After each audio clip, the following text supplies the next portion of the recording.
Here's some tips for going on a first date to help you make sure that you're taking your relationship where you want it to go. Number 1, take her somewhere that you go often. You'll give yourself a lot of credibility and value if you take her to a place where everyone knows you. Stop and chat with the staff there, learn their names and make sure they know yours. It only says good things about you. If you don't have a place like this yet, make one. Number 2, take her to an interesting restaurant. It's a lot more fun to go eat sushi or some type of authentic ethnic food than just going to a more common restaurant.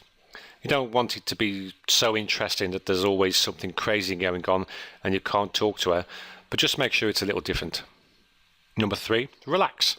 The more you relax and show that you're comfortable, the more your date will relax too. If you feel like you're getting nervous or tense, just take a deep breath, relax your shoulder muscles and smile. Just focus on having a good time. Number 4, get rid of your expectations. So many guys that I meet wrap expectations around everything they do. They think buying dinner equals she's going to be my girlfriend or wife. If you just spend the time that you're together having a good time, acting like you would around someone you already know well, and show that you couldn't care less if anything happens between the two of you, you'll have a much better chance of progressing things than if you act like she's the first girl you've seen in 20 years, acting really nervous and so dumb that she runs away. Number 5, don't talk about normal boring topics or guy topics if you want to be like every other boring guy out there. Talk about what job she has, where she's gone to or goes to college. Only talk about guy topics like sports, lifting weights or something like that if she is already very interested in them.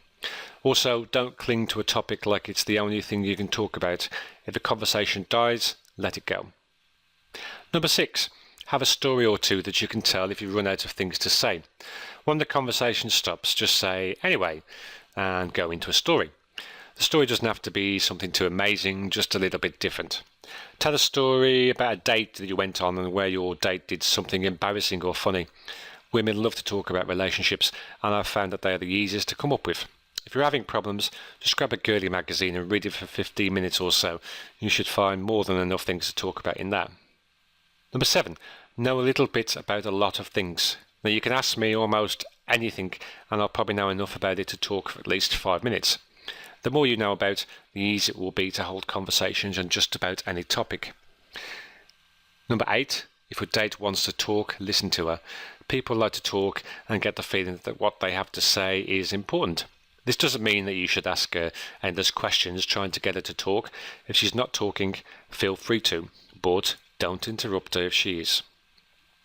Number 9, don't try to impress your date. One of the worst things a guy can do is talk about how much money he has, what kind of a car he drives, or anything else that comes across as trying hard to impress. If you do have a cool house or car, let her find out when she sees it, and if she isn't impressed by it, don't be surprised. You're much better off by just being a relaxed, fun, cool guy than you are trying to impress her.